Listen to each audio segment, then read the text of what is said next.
benar menurut siapa?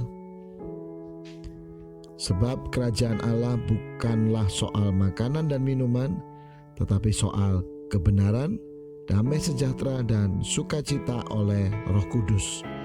Roma 14 ayat 17.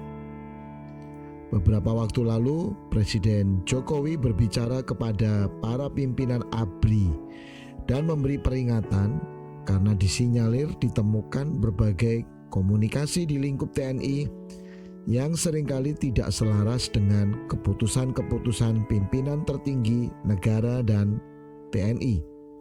Dan juga bahkan di lingkup keluarga yang ternyata bisa memiliki sikap yang berbeda dengan arah keputusan pimpinan negara dan pimpinan TNI.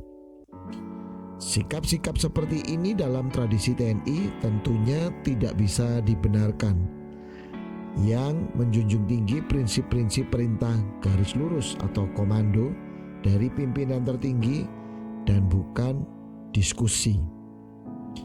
Hal itu berarti jika sebuah hal telah diputuskan atau ditetapkan, maka semua unit, bahkan seluruh keluarga juga harus mendukung keputusan atau ketetapan tersebut.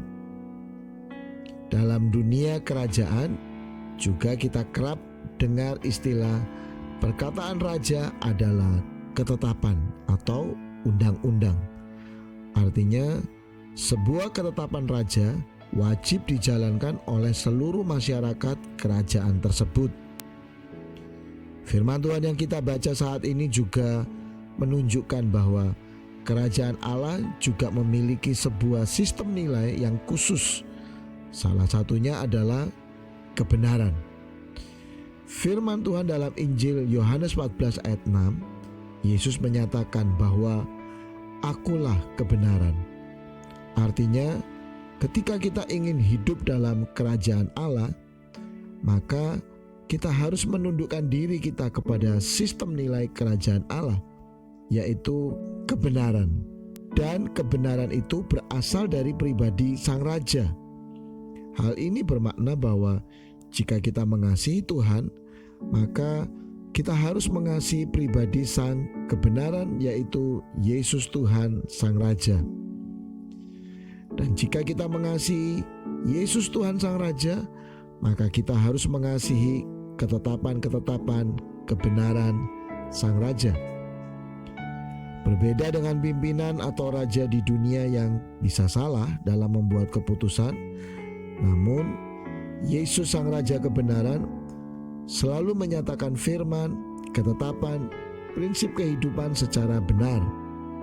Karena Tuhan Yesuslah pribadi kebenaran tersebut. Dan dalam kerinduan kasih-Nya yang dalam akan seluruh umat-Nya hidup dalam kebenaran, maka Sang kebenaran itu datang ke dalam dunia yang berdosa. Yohanes 1 ayat 14. Mencari manusia-manusia yang berdosa, yang sesat. Artinya yang suka menganggap diri, keputusan atau jalan hidupnya benar, untuk mati menebus dosa manusia, sehingga lewat karya penebusannya Yesus Tuhan membenarkan atau memberi kebenaran atau righteousness kepada kita. Dia yang tidak mengenal dosa telah dibuatnya menjadi dosa karena kita, supaya dalam Dia kita dibenarkan oleh Allah. 2 Korintus 5 ayat 21. Pertanyaan pentingnya adalah, maukah kita mengakui ketidakbenaran kita dan menerima Sang kebenaran sejati, yaitu Yesus, dan menerima karya pembenarannya bagi kita? Hidup dalam kebenaran hanya bisa dimulai dari mengizinkan Sang Raja kebenaran memerintah hidup kita.